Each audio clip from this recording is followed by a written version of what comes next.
อันรอนกัลกินเทลบะตินอัชนินจะตัวรังติมินปันสันตัวเวลายาดามาลงเตปอกุลสายละบะฮีอดัมโนวากินรอนกัลเทลบทัวอรอนสยาสู้ลงสู้กินเทตุระกันง่ายผู้เล่นคนจ้างวิสีเราในตัวส่งเตอินเวอร์ชิตกันนี่ละอินเราดิ้งเตียงเลยเข้ามาอิน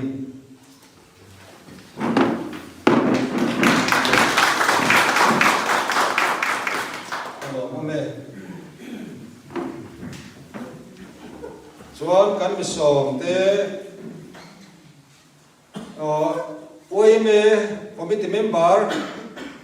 ส่งข้าสายนักการสอบเตค่ะเข้ามาเราดิ้งเลยเตียงกันลงมาหุ่นจังคัน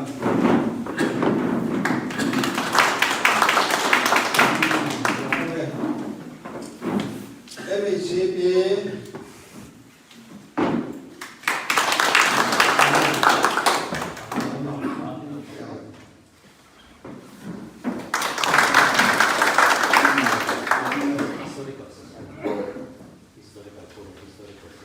Historical Society hi ayo zaina hiam local zong te inding te ang le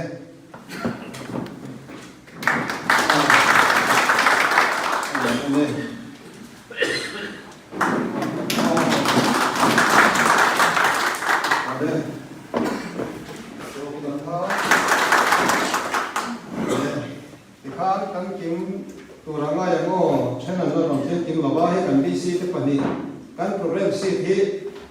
an han pin le lo ka an non lai so ta ni e zani na elaya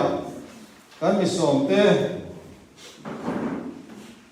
in me kan lo bu te ya kan lo tak me ko ni ti ka kan soi dua ti chuan thu mai ka nei tam nu tok lo pa na ke na te ali su krista mingen si bai kan bu tu che wa ni Pathian thu enge in miang ti nang po karil rom lu tuk lo me hi hun ka chang don ti ka sia ta karil ro lo an sia kan du ani chronicles pakhat na bung som hi le pakua chang so pakhat ka chung dung berini hausak na te choi moi na te hi ne na mi ania engkim chuma thui na ya in thil ti the na le chak na ikuta oma ikuta hian mi zong ti ro puina le chak na pe the na chuti chuan kan pathian lom thu kan ril chia zong hi pathian ne na mi zanena thil ro pui da kanan nei thei te po hi pathian ne na mi ulal po sai hian hai su na cha na lo sia amarin chan tlat chungin thei to pa lo chua he ni kan hu the ni chu wang chuan eng kim mai hau sak na te rồi mọi nó để thiếu kỳ thế nó để phim nó để pathian để làm gì vậy cần chú vàng chuan giờ này là hiện hiện tuổi lắm đặc sen tu bulan buat saya cuma polo tu kan saya hết yang kita cuma lalu saya tehi nak tu kan VC member tu nak pun kita lalu satu orang lalu kan santa tu kan sering ni lapa an hiap nung zuya anti chatte chun zomze tura chang thar te thil tha min nu sia te po hi chang thar zo te po in heti anga ulen khotlang ti par moi tu le ti vuze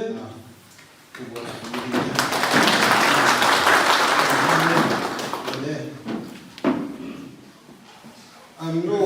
an sung ko na troi om na ba heti ang hi pui tin the nia nu pui thatak nei lo se a hun tam tak sen dai nia chu wang chuan an chung te chuma ko khan lom thu kan sui ni ke tianga lo so the na chan hi ka han sai ma in hei i pulal buat saya kai ni chon u buat tin kan ko thina kan u ani a ka thian pa ani boka helai huna hun lut a hun poimo taka helai huna khan ding ve te hi ama chunga polom thu kan soya tin chu ba ka chonin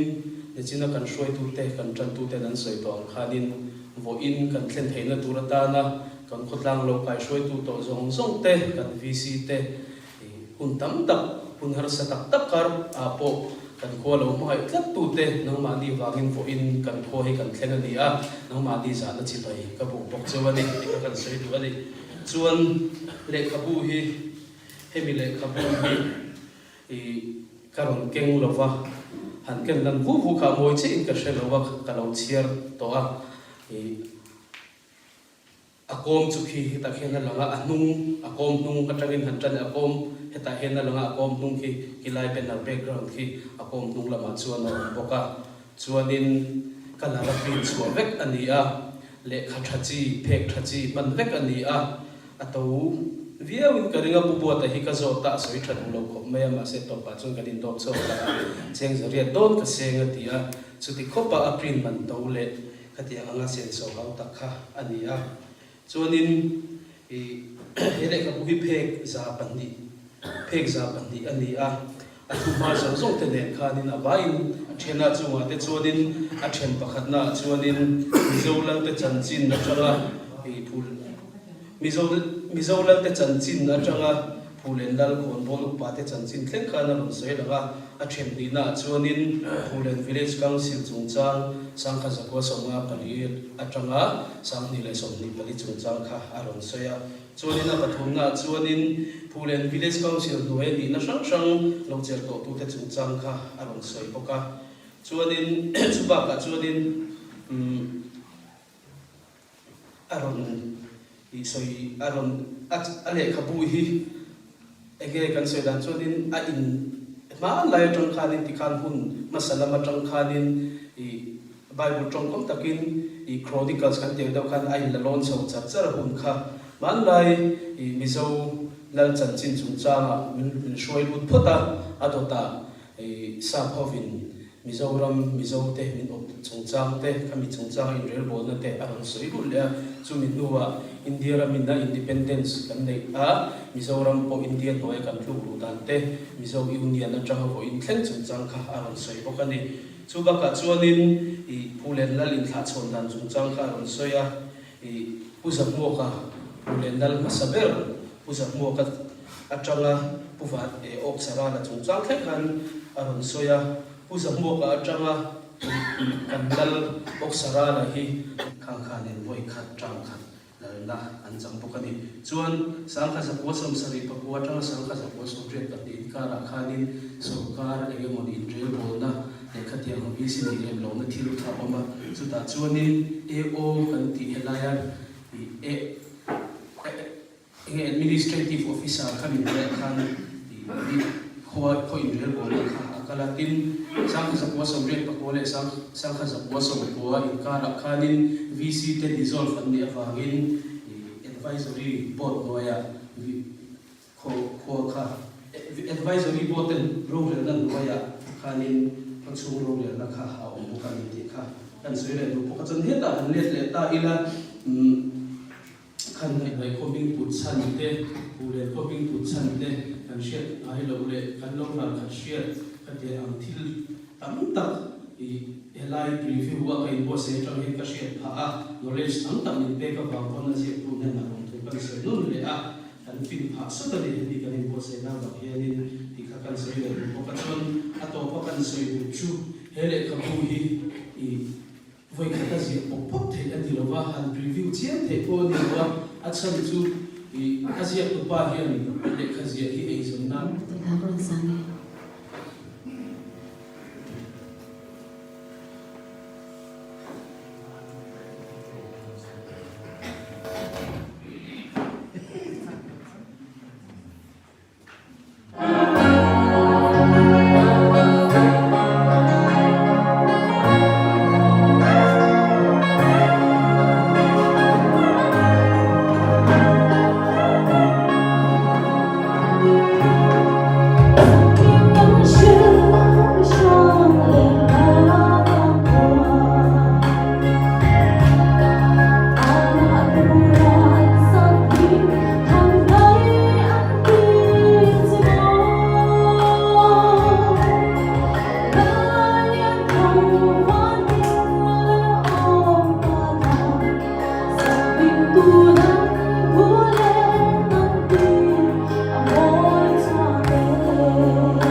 Chairman, the Congress Council, tele, zanina kan misong big te, kon ro pui kam mai, kan khotang ta na kon chin chia ta, kholen lal le Congress Council te chang chin aziak tu, ro buat saya le ko sia. Tlang za kun kam nei te hi ro pui ka ti khop maya, me lu koi mo tak kan khun ning ka sia. Tin ni chana ka ku zik ko na soi to a ni lai ni khan director te na thil ren tur poi mo tak mai kan ne bangin poi zon ko tlan tha zema bok dai ka thenga kan VCP puzai min on phone tin hele ka pu hi hemi program an siam ma hian azia kan ti hi kan o hre ve to a eng ti ga nge program hi kan manang te ro chu kan o in ruang man thiam bi chi alawa a release hun kha Friday sana kan ti do na a release to turin kan lo don chelia ka tia hey ai zon kan lu do na nak tu ka hian directorate ta thil soi ho tur kan atu le lama secretary ta program kan nei le a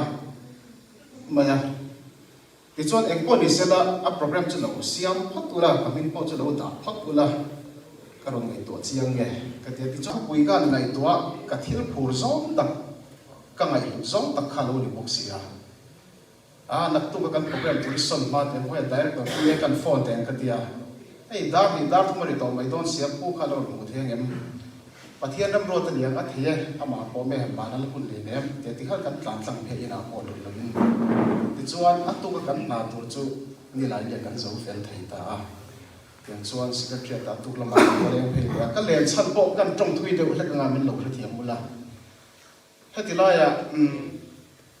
ni kum la khan Rabi magazine MCS magazine le kapu kum tin hian annual magazine kan buat sai thina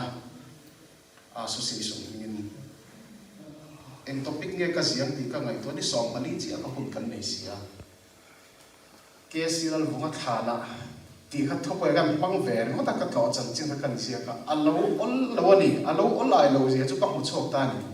article pakhat khor pui tling point tur point ni som pali de thokul ka mangani chu po chu phekli atling lo de leka chu tiam kop chuan le khabu zi a har sadona ni ti kha nang ni paling mai to thiam karinga tin novel ani lawa zanina kan release to ra hi history record zia sual pal thei thil kum dik lo chin sia thil fi khorangai don le ani hi zanwa hi kan chiang le ka ring tin ama mai chu na puitlin thei don lawa chung ko support na po amamo ya hatiang le khabu phek za chuang ziak tur hian anu pui fanau de padan tran pui la sabia wang chung ko padan pui de lo ti ka ringa ma se zin an ha dai a thon lo ni ti hi chiang takin heti lai kal khom mai ba ka thang thar kan mar he chho zel tu ngai dai la chu wang chuan kan choi mo hiam ko ni pulan bo sai ti ka soi do ni tu na china chuan phulen history ziak tu reng thang thar lo lo om le zel tu te poi hele khabu phulen na le village council chan chin ti ron per reference per an mang to do ti sai na hin ka soi ngamani chu wang chuan kan long puya kan choi mo hiam phu ria hi ti hi toi te ka soi thei to ni mai sela i achunga hian a BDO office min point village council min point NGO min te point long thui soi mon mon ru ni kha thu toi kan der le ro se khongai in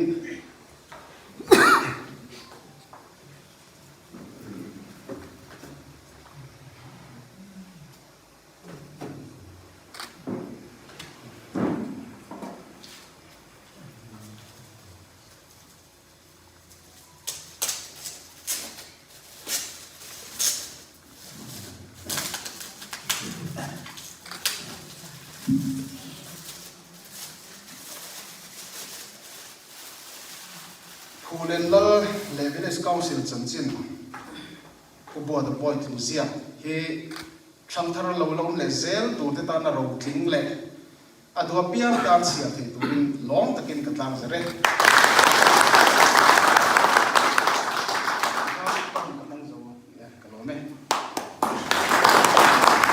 kan tiang sa kata mo pe te pon mai thei ale ka ko lu ka chu chuan sa buai lam tu hi chu mi lo wing ka sia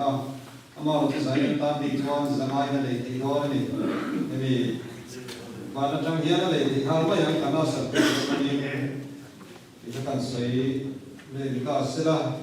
ti chuan ai ku bo de tu sai tu ri ka han da ma sa ma ro so an nu la ma ka sai ge dia ge ku ro so ro xem là video này em có ra quay được đấy NGO của mình sống đấy giờ này lại mà đang sống ở đây lại thôi mới đầu cái gì cũng mong thế à mà một chút cái này sao sử dụng bao lâu tiếp tục cần có chú một chút đồng lòng na thì một số kiếm tu là cái này cũng biết là giờ này hiểm mà một chút cần kiếm thể nó quay cái thế à giờ này hiểm lại để khắc phục thì village council Phulen sáng ít soi ít pathum tìm khan he kan village council kal Phulen tan sin hi ti hi bola ni lo sela kla bila village council kan dire te phone musa le phone musa kha ri ko to om fa ka he ka bo thap ma ya chung da neng chuan na ke na village council kan dire to ni to te khang som chung to khan he mi kum he ne za ge ka mu kha tia ti no bon he ka bu hi ke bo ngai do na ke ka bu hian kan village council kan hang le kan history chu hom do na su kan sai ko na chu ke pa ti kham kha ka kai village council kan ha ni chu nang na ka ama la sa to pa chon Phulen khu he kan lu aluam dak tri ko ko ta atu po hi zanin ayan kan village council kan te na ya ka voin chana min lo kai soi tu min dam pui tu te kan ngai so te mai chewa tin chatwan ram min lo pan san da te chiru ruwa an lang khom phong he za thi mang ve se ti kan duwa he yan hun har na sa tak thim tak la ya te po abi kin kan te dai si pai han lo chuk tha thu den khu chu in ka na te ma chung lai hun ha sắc tật nấu bal sang tin trang cần trang mình ăn nuôi chung mà bộ chuan nấu bài thôi tụ te à trên lai à chuan khot lang bố ấy tặng mày nghe bông sông tên cái nào mà chút tiền nó hát sắc tật bal chúa phép cần village council member nấu để tổ te gia đình nào lại một lần nấu các thầy cần đó thế mà chung trong trong là chọn hệ khốt lang ta là cần nấu thọ về nó để cần history đi nãy kia nào cần chắc bùa tên hệ suy chỗ nào rồi này hệ này khắp rồi này cần nấu thế mà đã chọn anh ấy chúng mình cũng mà chọn village council member lâu này chúng mình cũng đã chọn in trang cần này cần nít nát thế kiếm mày là lâu ông hi gia đình này cần village council member lâu thì tổ song song thế he thi la hian kan te no ani hon har sa le mang an tak tak ka mi no bal chho pui tu te za din a hian bi takin chibai kan buk chewa tin hun lo la kal tu ra ta na thang thar ten he khotang an kai ruina tan po hian kan la dam je na ni chona tu ko in troi o ma hun har sa in pape mai lo in troi om to min troi om je tu ren le nakina tram thara village council member lo ko te po har sona le khotlang ta na mang an na chuan in hoisan nei lo puron le an ma ti chan pui zo nga thai pato pa om torin ka village council member lo ni to song song te kan song chewa in NGO le om kha chuan hei aina sa jo pon kan om the ni chu kan tran lo na tang chuan kan thok chakani ti kha kan soi lo zani na local song song te helai huna kan le khaputlang za tu tak mai hi ai zo na ma tang pon tu na hian min on ngai ve khop maya mania kan helaya kan mi thiam ko te pu je vi tu na te u thar mo e te pu khan aman ti te lo bang chewo ke le kha bu hi le khaboro thing ani e kan khotlang tan ti anon soi lu khom nom je na za in tai thleng khan chu ba in ke le khabul lu tak mai in bo sai sak tu bodan bo sai chu ba kan lo ne mai pu le khotlang ai lom thu kan soya za in a hian helai hona local song bo village kan thu kan soya aditel ai siak sam lo hian hankal tha de le kanga ya zai thiam hi nakena kan na ko nga tu na chuan pularin zama tele helai village council lo ni to tele kan NGO kan te zani na hian Allah pai swimming in bai kan buk chewa hey village council culture to te CPCP te ai ot khu soi tura min han ruat hi kating lo le in karia ke aya ruat om tak tak kan ho tu te ni fel tak tak ai kama hian an chu khap maya azam po kazam ril le ni ama ro chu ka ko wa men ron bela kalo le thumani ke mi ting lo per le el lo per ai o ting lo per te ai o ni thei tura men on ro tu te chunga yan kalom le ani om tu kan soi ba saboka in hei thil tam tak soi pok atum lawa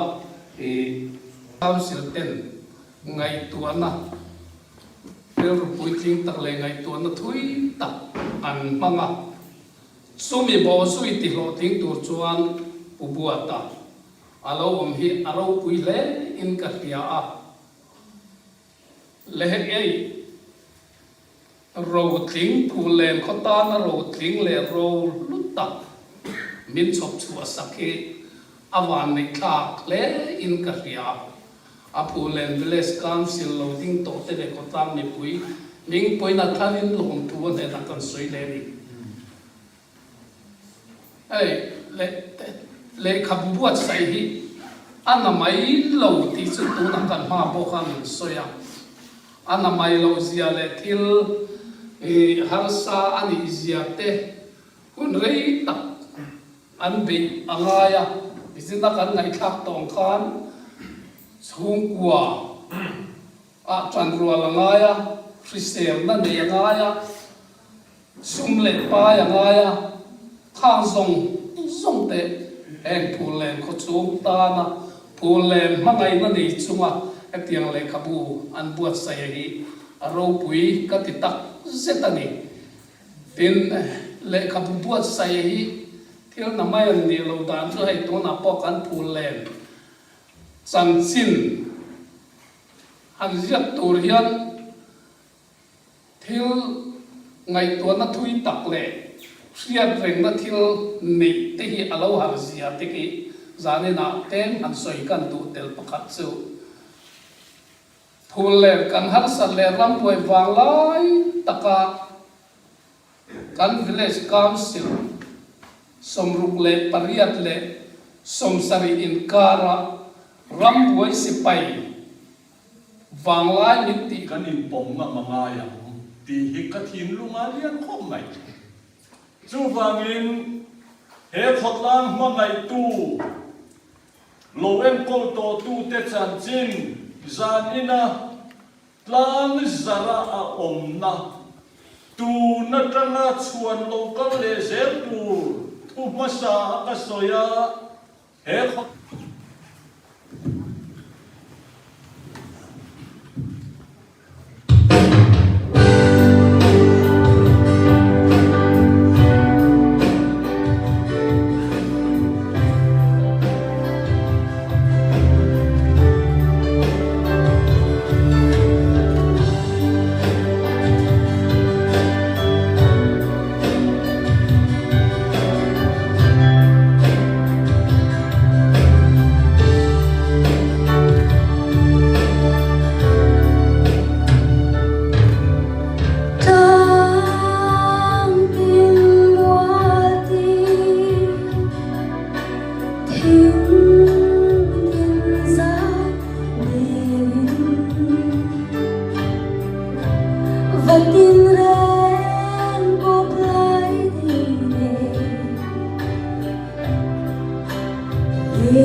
nam đô ai lâu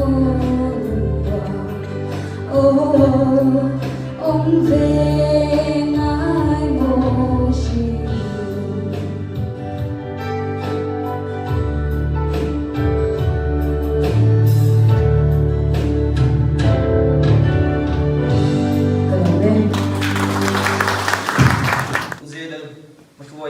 kan VCP uzai ate le kan VC imek te le VC lo ni to te le kan khotlang shoi tu sang te kan video staff te kan hoi me shoi tu te le kan zai thiam te zan ina live huna le ka release nine lo ka bang in lo thu ka soya kum thar chi bai kan bu masa cheu te kan le kha bu min kha pui lu tu a chung la ke lo khai ni mit fak lu tu kam ti de ka hawa chung ngan ke wa kan pe si ka phale si lo te ti ti de ka hawa kha fak na te kan an donga amar chu enge fak kan be si ka ngani le si lo te ka hawa te ru mani in po ni se ka lo pe ma kan le khabu hi hemi Pulen history zia na ang hoi zong tit zone ani chi alawa atu maju Pulen khotlang shoi na lo thok to tu te chin chi na kha ani a e ani za na enti na te ani binga tai lo nan te chang thar te nan riat se na na khami kha tu mania chu bang jan Pulen history zong zong zia om te zia chak te po ani kan riat be zong te riat lo zong te po kha kan tel lem lo ko tang shoi na lo thok tu te lam kha chu mi pa e ro chuan han kai zeu kha om ve ti te kan sei del ni se hele ka bulo pian dan hi sa hi som ni pakhat he kan VCP 3 kan VC atana than tling mun ber pulian thang puya thi khan ruang zuin ka lo ho ve a November ni som pakhata atu tui pam Pulen le thang lai lung tui pam tui vol pam hon na tur ngai tua khan VC hausa khan VC te i kal kho mangan tia ke hi VC te ka lo ko ngai thin de nge ni lo tel ve ro lo so ve ro tia kan ve le mai thi na chu ta chuan kan VCP hian kan le kan village council member lo ni to zong zong hiat chua ve thei cha kom le riat thei ni se zia ka han da te po tha ma le cha kom khop mai ti ani se shim chu consensual te ani lem lo chuan ka lo update je la kan nei ka nei ve ka sin ka te internet mi khan download da VC computer ha gan print ma la lo siam te atia ani hi kan ina te chon ron ei ve zau to ba kan chung ko le ka pu te kan chung ko in tha chon dan ti te hi abu hi kan siama chung thalak te ne ka da kha lo hu to bok ne in chung ko le ka pu hi siama khan thatte win lo ti te ha ti ke ila ke chuan kan lo tui zong ani wa nge mo ni har sat dan tu kha ka het thau ni kan ti don ni kan ti ani po sei mai ke kon gan mai chu tiang de mai chu ni ko mi ti han chai chiam lu tu po ni lo kan lo in u nau char fu de po ne kan VC te hei tun ma trai ka lo ne thin na an thu har sa han ti la le ma ni ti ne thala chum te thala po ni lo kha an om ve ni la khang te kha ani i le kha pu hi kha kan video po khan aron saya ani hi athu sei tang hian na mi zia o mang ti meng historical lamte documentation lamte in pe le angai poi mo zia le tun hun ron man da na tang hian a ria te na ria thu luang pa ngai ni lo na lai hi a har na ni ta ni thu phu chu kan ve zong te han phu do ila eng ti zong kon phu ki khoi la kan zia du da na ni miau chu na ni miau ma ro chu tu na mi ang hi chu mi hring hing te ni va phu ve ngot thei lo apa kan VCP ma saber chu ni apa chu ni te va phu ve ngot thei lo thil kha ni ta ni apian kum va phu chom thei mi lo an VC trang kum phia phu chom thei mi lo char san lap ni le kha phu chom thei mi lo ka tiang chou char kha an ni a me na kha chu wang chuan ti lo pal ol em ania chu wang chuan ti lo pal te lo oma ni po in kanin sin se la chu wang zo na bu kom chu ma pon ka phone number te kan da te khem khem na chan kha ma ni hanin the la tum na ain na kin je la te po adik zo la in shiat lo om ta ka in shi na chen chu soi tu shi ma lo te om the chu pakhata kal na big lu tu kha chi si la wa chu wang chuan a toi the yang a pe enge ani na deu tak tak anga khai rual to tu rengin kanan ti ania chu wa chuan lo she thiam kha kan bei se ya a goi thang na chen po ma chen chu soi bel chang te po kha kan soi bel le lo te po tin kan soi ta ang khan hele khapu ina atum ber chu pulen history ne hene in relate lat rualin pulen ko chan chin chui na ai ma in an theina le thiam na te pulen ko tang ta na lo hlan to tu an fing mo fing loi bo an ho sai mo re the mo an thei to kan ko tlang ta na lo hlan thin tu te choi boina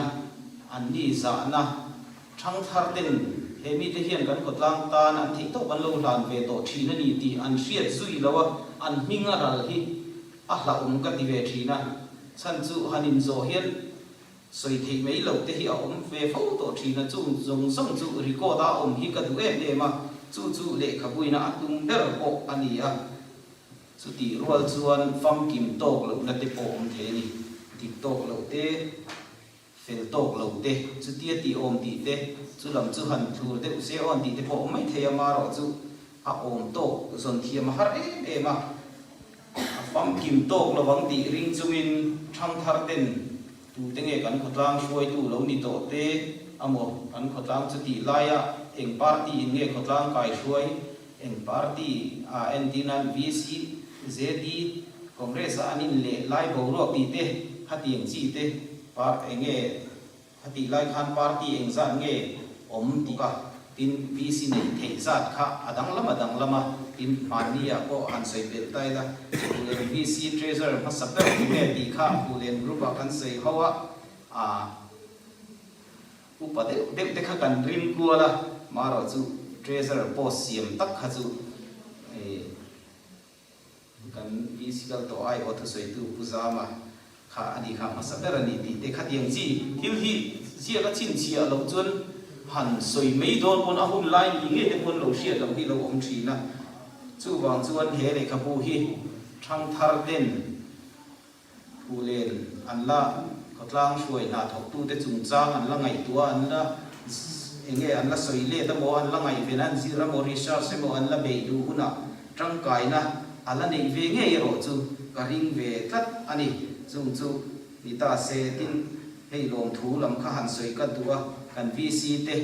zara hei tun hi kan theng the ni kan vc ten isia ma umbiang he kan vcp hi ami mal tak po hen fa ka puin ka ria kan vcp ten bi hi aron request a di khamin ko so yatin a sen sau tu te po karon tum mango an dia ti khan paisa te po min tum saka tin vc lo ni to ka ngam tla te ka phone na an ina ka len zila a then te phei chu a mai kan print chu ka kan lo chiar te kan tia kan pikola kan lam khom le ma ro chu pa to tak te nia an soi pui zai do tak a soi pui ngai te an tui zo lama min ti pui shet tu an ven deu ngai te ka shiat du zo chu du box si kha tiang ji mai wang lai soi fok mai dei ol ve liu thina khang ka kan shiat du lo lam yan soi pui ngai thak zo thak nu kan shiat du lam han zo le te kha ngai ta chang te po oma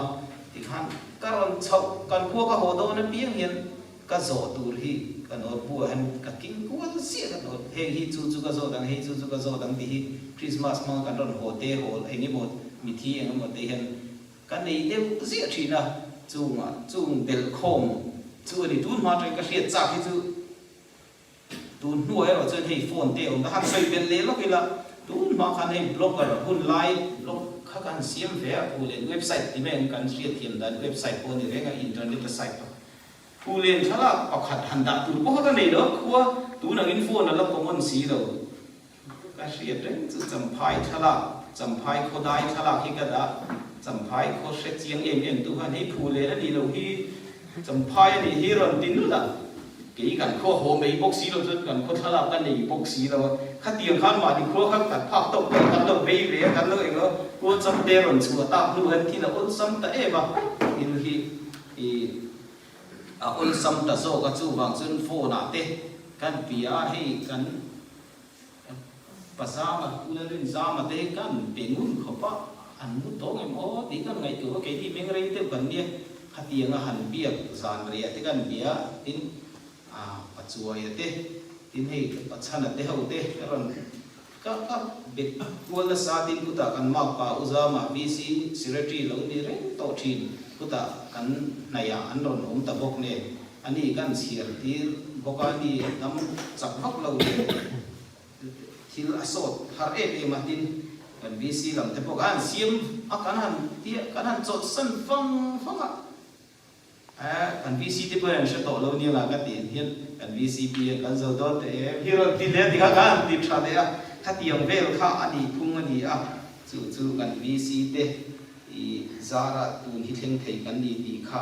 le kan vc lo ni to te an ma ni puala ni ang pokin an ma ni wang ani kan in shefaka kan kum te je hei no pang te ni ke ma ni ton shiat vc te chu ma ni lo kha ni in mi sil khom khat hian a buin lo chhuak ani maya ke chu a hria ni lovin in soi kha karon rem khom te ania tin document min chiar tir phala vc house karon chhau chang hian ka hok dak hiu nangin vc house len cha em in vc house document te fin fia turin karon kan chiar ngau no bin ti khan lo ro an tian min ring tok takin tin document te po kal ti ni out mi lo ti kha kan sei ngam tu a ka sia tu ba ka en tu mi lo kan yang kha kan vc te zara ni ti kha kan thelo tin kan video ku zeran ma shuaya he program mang tura le ka bu min release sak tura kan vcp na request lai te pon ka oma ahun tai chia ai zo la chuk chia ke ni ke bo hi release tu shelok lo ron chho kan ni helai rel chopani sia khatiang an ni ang chinna ina na an nga chia te an hun tul chia te ka she thiam ve de ru in ka in sia khati chunga tun mang tura aron le fang hi kalon le ani ti kha kan sei du a tin zanina zai thiam te chop chil taka po len khopui tual nuam ti te chu mi hla te chu ni sei se tha ma te ma se chop chil mai man lawanga te kan han ti kan vc te ho ne kan ngai tuin maro chu la moi tak te lon sa kan oi me te hi an bang thei lawa thil ti reng renga sound system te ka refreshment te lo buai pui ka tiang chi te tin kun ser mang tu te VCI o thu sei ti te le tha thu sei tu sang te min fak na te alo bom ka ti rolina za tha ka ti a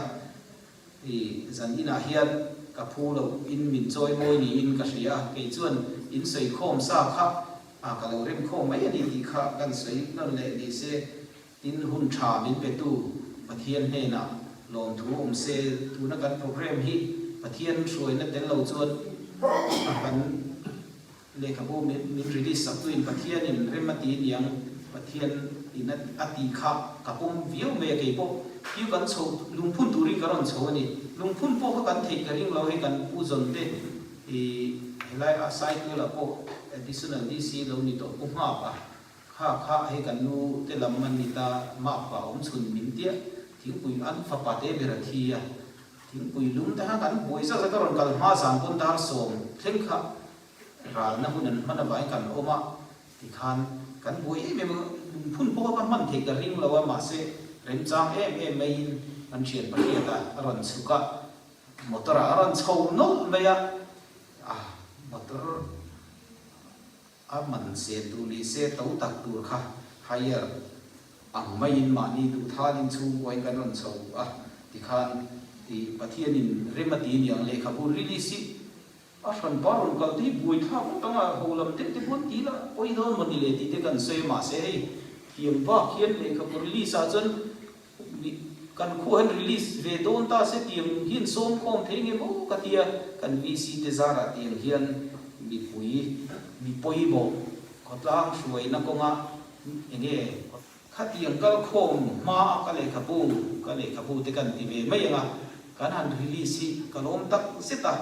pathian in remati ni karin a chu wang chon pathian suaina a hian kalom tak zet ani ti kha kan soi ni se cha fai chuwa tin lung takin ka soi lom thu soi te le soi om tak tak soi lo ko ka nei mai theya chu e min lo sha thiam ton ni a